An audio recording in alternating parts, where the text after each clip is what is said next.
TRS భవన్లో వారు మాట్లాడుతూ 17,000 ఉద్యోగాలు ఇచ్చిరని చెప్పిన మాట చెప్తున్నారు. అంటే బీఆర్ఎస్ భవన్లోకి పోగానే ఇప్పటికే అబద్ధాలకు care of address BRS Bhavan. Harish Rao గారు, కేటీఆర్ గారు అనేక సందర్భాలు చెప్పినాం. అందులో జీవన్ రెడ్డి గారు కూడా బీఆర్ఎస్ భవన్ పోగానే అబద్ధాలు చెప్పడం నేర్చుకున్నటువంటి సందర్భాన్ని చూస్తే ఈరోజు మేమందరం కూడా ఈ విధానం సరికాదని మాట దీన్ని తీవ్రంగా తప్పటి ప్రయత్నం ఈ సందర్భంగా చెప్తూ జీవన్ రెడ్డి గారు మరో విమర్శ చేస్తున్నాడు. ఫీజు రీఎంబర్స్మెంట్ పైన జీవన్ రెడ్డి గారి మరో విమర్శ, ఫీజు రీఎంబర్స్మెంట్ పైన జీవో నెంబర్ 7ను రద్దు చేయమని కోరుతా ఉన్నారు. ఈరోజు జీవో నెంబర్ 7 తీసుకురావడం వల్ల ఫీజు రీఎంబర్స్మెంట్ నేరుగా విద్యార్థుల ఖాతాలోకి మళ్లించేటువంటి కార్యక్రమం. అంటే ఫీజు రీఎంబర్స్మెంటు కాలేజ్ ఖాతాలోకి ఇంతకుముందు పోయినప్పుడు విద్యార్థి దగ్గర కూడా ఫీజులు తీసుకునేటువంటి సందర్భంతో పాటు ఇవి కూడా దారి మళ్ళేటువంటి ప్రమాదం ఉందనేటువంటి భావనతోటి ఓ భరోసాను కల్పించాలని చెప్పని ప్రజాపాలనలో రేవంత్ రెడ్డి గారు విద్యాశాఖ మాజీలుగా నూతన విద్యా విధానాన్ని తీసుకొని వస్తున్న సందర్భంలో వారి మదిలోంచి వచ్చిన ఆలోచన, తల్లిదండ్రులకు ఒక భరోసా, మా పిల్లడు చదువుకోవడానికి ఈ ప్రభుత్వం మాకు సహకారం అందిస్తుంది.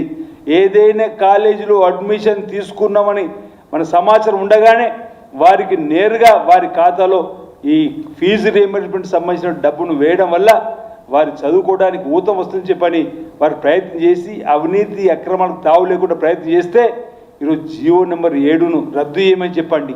అంటే కాలేజీ యజమానులకు అనుగుణంగా ఉండాలని చెప్పని ప్రయత్నం చేయడం తప్ప ఫీజులో ఈరోజు విద్యార్థుల తల్లిదండ్రులకు ఓ ధైర్యాన్ని, ఓ భరోసాను ఈరోజు ఈ ప్రభుత్వం ఆ పిల్లవాడు చదువుకోవడానికి కోసం ఫీజు రీఎంబర్స్మెంట్ అని చెప్పినటువంటి అవకాశం కల్పిస్తుంటే ఎందుకు విమర్శ చేస్తున్నారు జీవన్ రెడ్డి గారు? ఈరోజు విద్యార్థులకు తల్లిదండ్రులకు సమానం చెప్పాల్సినటువంటి అవసరం ఉందన్నమాట సందర్భంగా నేను చెప్పే ప్రయత్నం చేస్తూ ఈరోజు దీనివల్ల అవకతవకలకు పాల్పడే అవకాశం ఉండకుండా ఉండేటువంటి ఓ చక్కటి అవకాశాన్ని స్వాగతించాల్సింది పోయి జీవన్ రెడ్డి గారు లాంటి వారు కూడా ఈ విధంగా మాట్లాడడం ఈ సరైనది కాదన్నమాట సందర్భం చెప్తూ ఈరోజు మా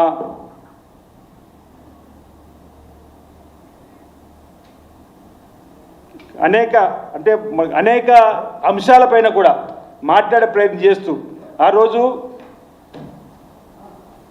ఆ రోజుల్లో కాంగ్రెస్ పార్టీ వల్ల ఇంతకుముందు చెప్పినట్టుగా 70,000 ఉద్యోగాలు వచ్చిందని చెప్పినటువంటి వారే ప్రజా సంక్షేమాలకు మారు పేరు ఇందిరమ్మ రాజ్యంతో పేదలందరూ కూడా ఉపయోగపడేటువంటి పథకాలు వస్తాయని చెప్పినటువంటి వాళ్ళే ఈరోజు మళ్ళీ జీవన్ రెడ్డి గారు ప్రజాపాలన పోవాలి, మరి పాపాల బయలు రావాలనేటువంటి ఆలోచనతోటి ఈ మధ్య మా ముఖ్యమంత్రి రేవంత్ రెడ్డి గారు కూడా చెప్పిన సందర్భంలో ఎందుకు ప్రజాపాలన పోవాలి, ఈ 2 సంవత్సరాల 3 మాసాల్లో ప్రజాపాలన వల్ల పేదలకు అందేటువంటి సంక్షేమ కార్యక్రమాలు సక్రమంగా అందుతున్నట్టు పోవాలని చెప్పినట్టు మాట జవాబు లేదు.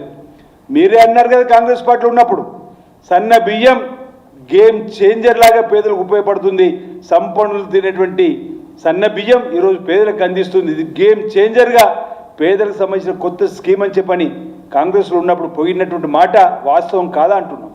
10 ఏళ్లలో 10 రేషన్ కార్డులు ఇవ్వకపోతే మనం వచ్చిన తర్వాత పేదలందరికీ రేషన్ కార్డులు ఇచ్చినాం, వారికి ఇది ఐడెంటిటీ కార్డులకు ఉపయోగపడుతుందని చెప్పినటువంటి ఈరోజు అందుకు ప్రజాపాలన పోవాలని చెప్పంటున్నాం. 10 ఏళ్ల పాపాల పైన మీరే మాట్లాడినరు. నేను ఒంటరిగా సాధారణ మండలిలో ఆ ప్రభుత్వాన్ని ఎదుర్కొన్న పాప పరిపాలనను, ఆ పాపాలకు సంబంధించిన అంశాలను లేవనెత్తిన చెప్పినటువంటి మీరు మరి ఇప్పుడు ప్రజాపాలన పోవాలి, ఆ పాపాల సంబంధించినటువంటి ఆ పార్టీ మళ్ళీ రావాలని చెప్పిన దానికి ఈరోజు ప్రజలకు సమాధానం చెప్పాల్సిన అవసరం ఉందన్నమాట. ఈ సందర్భంగా రైతులు రుణమాఫీ చేసిన రోజు 2 లక్షల రూపాయలు ఏకకాలంలో రుణమాఫీ చేసినందుకు ఈరోజు ప్రజాపాలన పోవాలని చెప్పి మీరే అన్నారు. ఈ ప్రభుత్వం రైతు ప్రభుత్వం అని సన్న బట్టలకు బోనస్ ఇస్తున్నప్పుడు కూడా రైతును రాజు చేయడానికి కోసం మీరే అనేక వేదికల ద్వారా